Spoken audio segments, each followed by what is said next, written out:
I didn't think much of it when I got the diagnosis. Not at first. Mild Crohn's disease, they said. Nothing life-threatening, they said. But the thing about that kind of illness is it doesn't have to be fatal to turn your life upside down. I was 25, living in Cleveland, working as a graphic designer for a mid-size marketing agency downtown. The job was fine, the pay, okay, but I'd been burning out. Long hours, bad coffee, too much stress. Then came the stomach pains, the fatigue, the weight loss that didn't feel like a win. Next thing I knew, I was sitting in a dull hospital room with beige wallpaper that never quite looks clean, being told I need regular infusions and follow-ups for the next several months. So, I became a regular at St. Vincent's Medical Center. Every Wednesday, same hallway, same windowless room with the reclining chairs and 4 poles. The place had a small cafeteria. Nothing fancy, just a few booths, a counter with pastries that looked better than they tasted, and a short-order cook who always looked like he wanted to be anywhere else. And that's where I met her, Angela.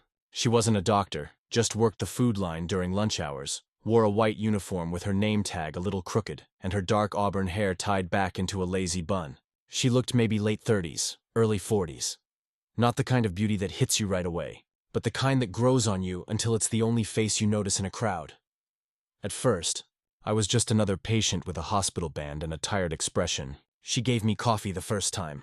No sugar, no cream, just how I ordered it, and a warm, "You all right today, huh?" That made me pause. She wasn't faking the smile. That was rare. I started sitting near the counter, not for the coffee, but because she always had something to say. Not big things. Just small talk about the weather, the price of eggs, the lousy music playing through the overhead speakers. But it felt real. It felt like someone was seeing me, not just the illness. "You always wear that hoodie," she said once, nodding at my threadbare Cleveland Browns sweatshirt. "It's kind of my thing," I shrugged. "Comfort wear."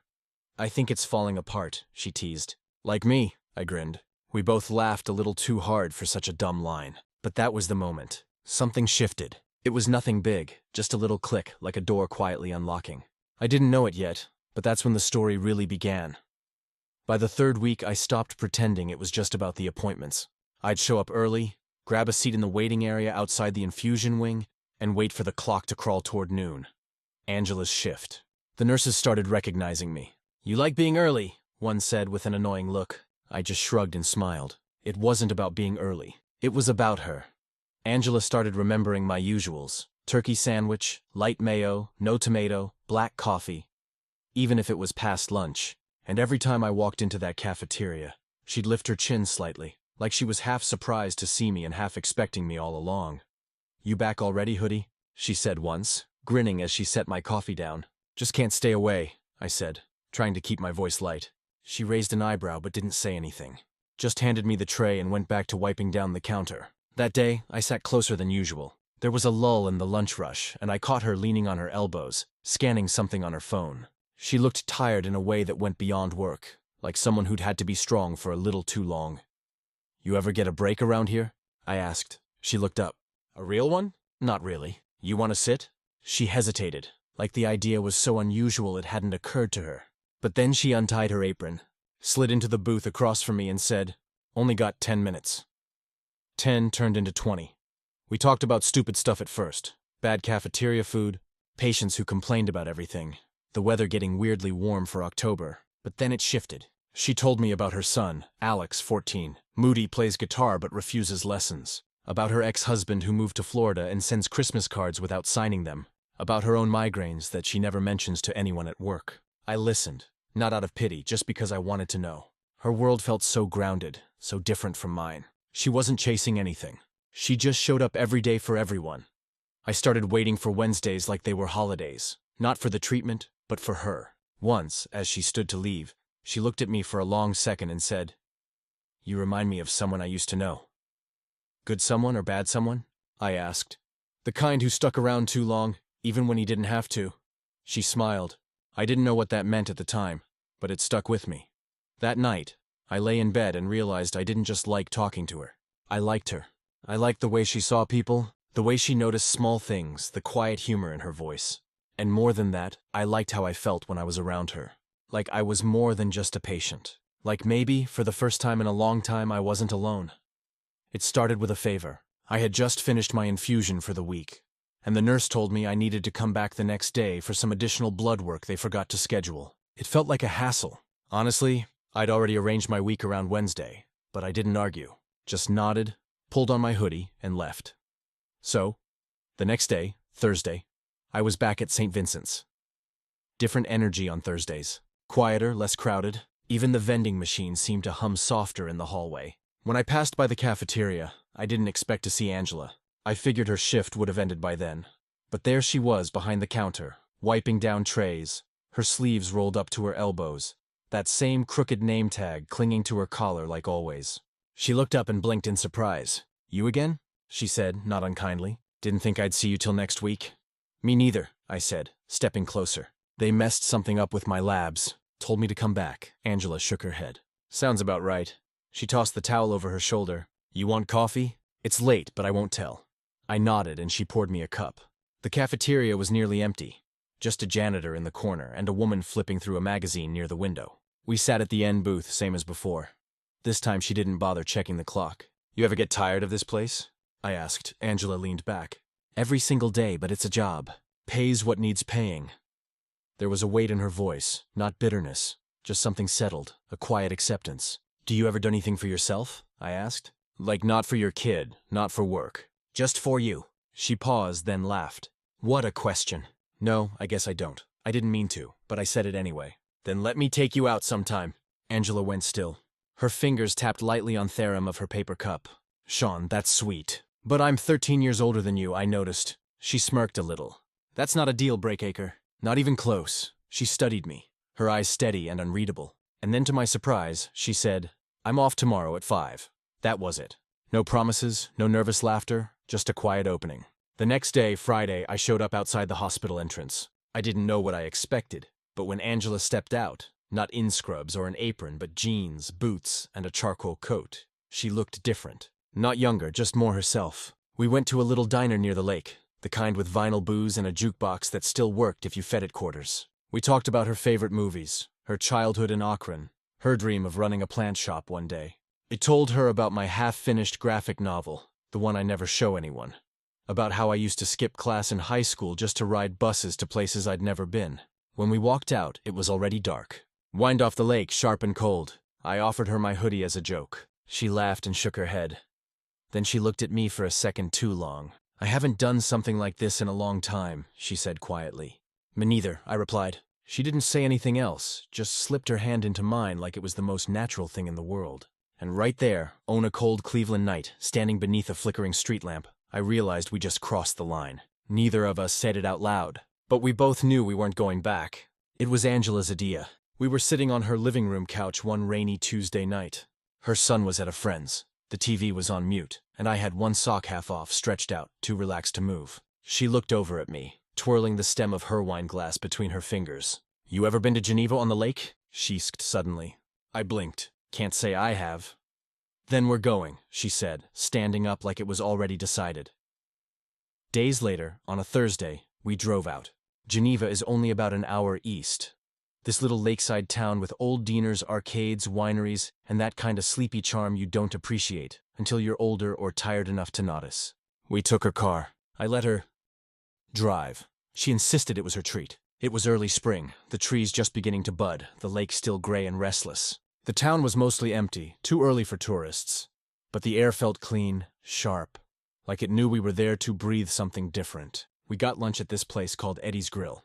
All checkered tablecloths and greasy fries. Old photos of Elvis on the wall. Angela ordered a cheeseburger. No pickles. I got a chili dog. I instantly regretted.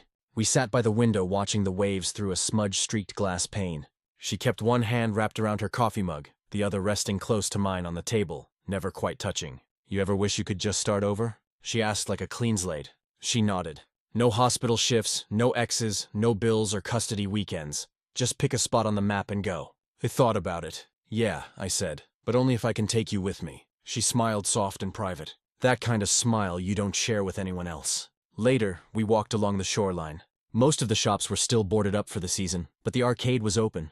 We wandered inside, lit by the glow of old machines and the smell of popcorn that never seems fresh. She challenged me to air hockey, beat me 3 games straight, laughing the whole time. I think that's when I saw it. That version of her that didn't belong to work or motherhood or responsibilities. Just a woman alive in the moment, letting herself be a little reckless. West stayed at a small and overlooking lake. 2 rooms separate technically. I don't know why we kept up that little bit of formality. Maybe out of habit or fear. Maybe to fool ourselves. But that night, after brushing teeth in side-by-side sinks and exchanging goodnights that lingered at the door, she kissed me. Soft, certain, no hesitation. Just lips and breath and the warmth of her hands on my face. She didn't say anything after, just looked at me like she'd been holding something back for too long and finally let go. I slept in her bed that night. She left the window cracked and we fell asleep to the sound of waves lapping the shore. The next morning, we didn't talk about what happened. We had breakfast, bad coffee, overdone toast, and drove home with the radio low, windows down, her hand on the gear shift, my fingers brushing hers now and then. There was no plan, no talk of what this was or where it was going. But there was something in the silence that said more than words ever could. Something that said, for now we're here, and that's enough.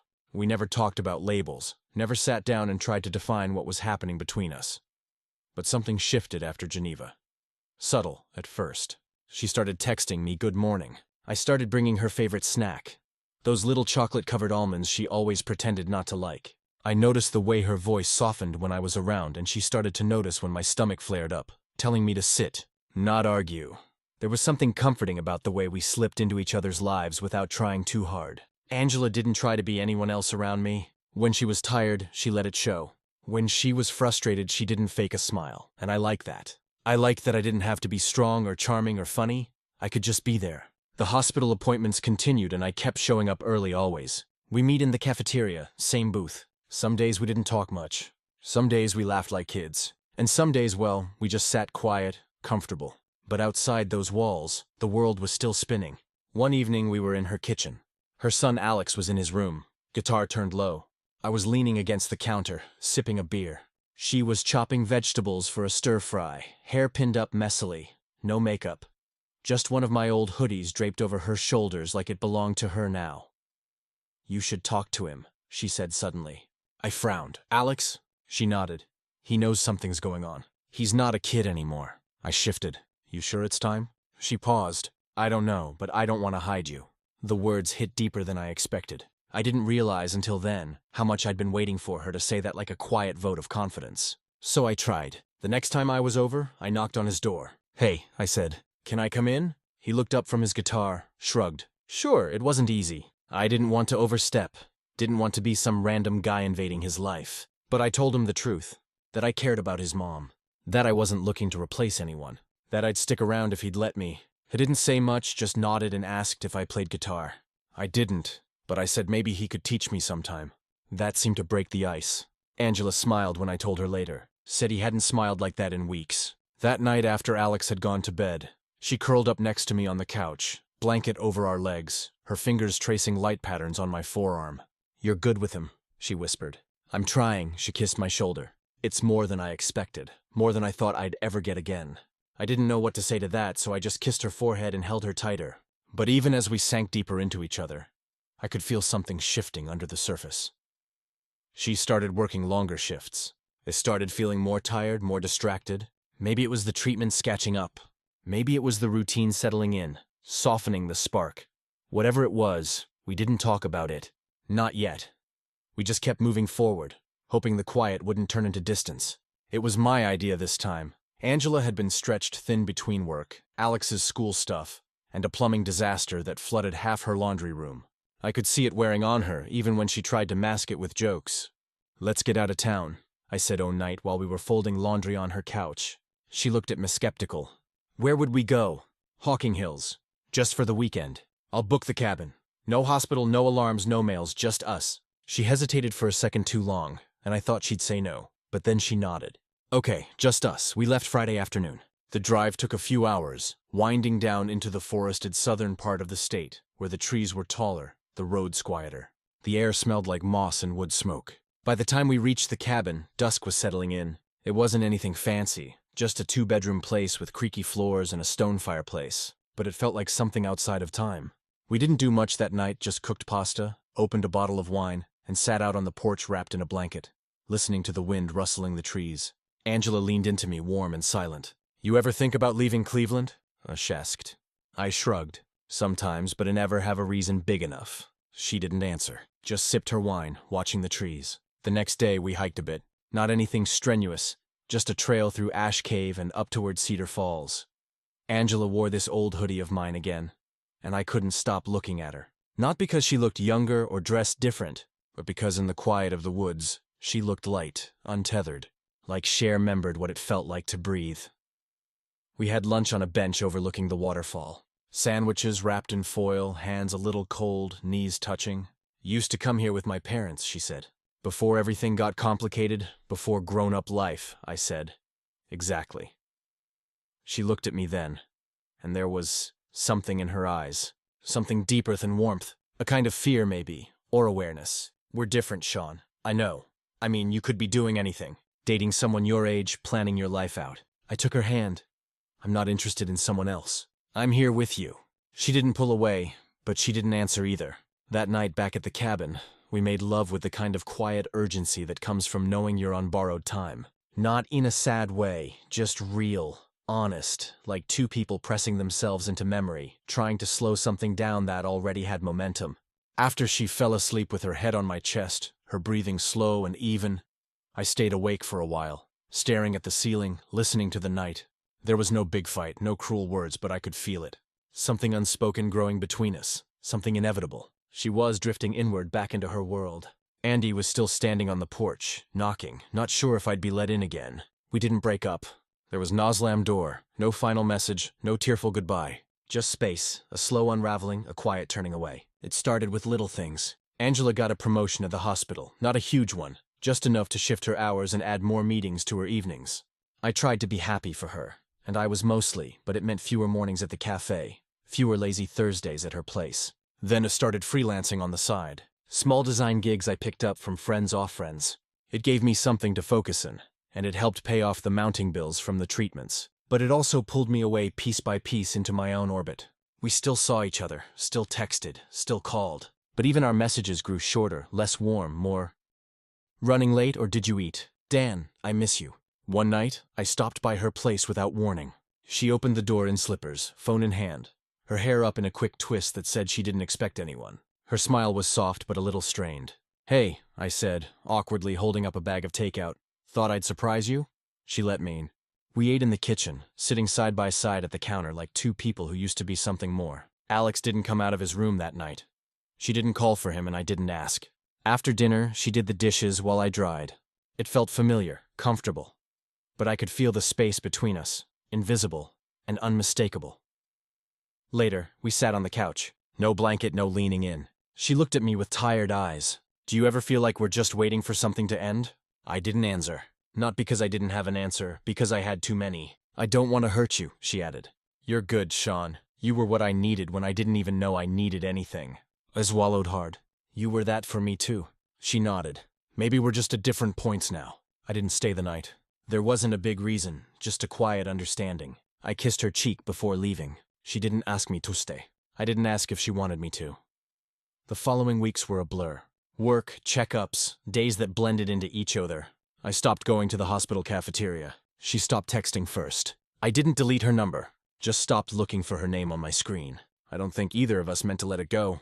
It just happened like a fire that runs out of wood. Not with a roar, but with a flicker and then silence. A year later, I passed the hospital by accident. I was on my way to meet a client, took a wrong turn, and there it was, St. Vincent's, still beige and boxy, still standing like it had been frozen in the same moment I left it.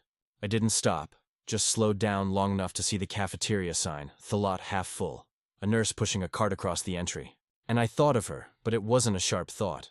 Not like it used to be, more like something soft and distant, like a photo that's been sun-bleached and tucked away in a drawer. I hadn't spoken to Angela in months. No falling out, no drama, just life moving on. I changed my number when I got a new plan. She probably noticed, or maybe she didn't. Maybe she had other things, bigger, louder things. I moved into a new apartment on the west side, finished my treatment course, got a clean scan. My doctor shook my hand like we'd run a marathon together. The hoodie I used to wear every week, it sits folded in a box now, not thrown out, just put away. Sometimes when the light hits the wall just right in the late afternoon, I remember what it felt like to wake up next to her, the warmth of her hair on my chest, the quiet rhythm of her breath. But I don't remember what we talked about or what we fought about or if we even did. That's the thing about people who change you. They don't always stay. Sometimes they pass through your life like a season. They color everything for a while and then they're gone. Not erased, just complete. I met someone new a few months back. She's kind, thoughtful, funny in this way that sneaks up on you. She doesn't know about Angela. I never brought it up. Not because I'm hiding anything. Just because that part of me doesn't need explaining anymore. Angela's probably still working at the hospital. Or maybe she finally opened that plant shop she used to dream about. Maybe she's with someone new, someone better suited to her life. Or maybe she's alone and fine with that. We don't talk. We don't text. We don't follow each other anywhere. But if I ever saw her again at a market or in the street or in some passing moment, I think I'd smile. Not because I want anything back, just because she mattered once. And I think in some quiet way I mattered too. That's enough. Not every story ends in heartbreak or forever. Some just end. And that's okay.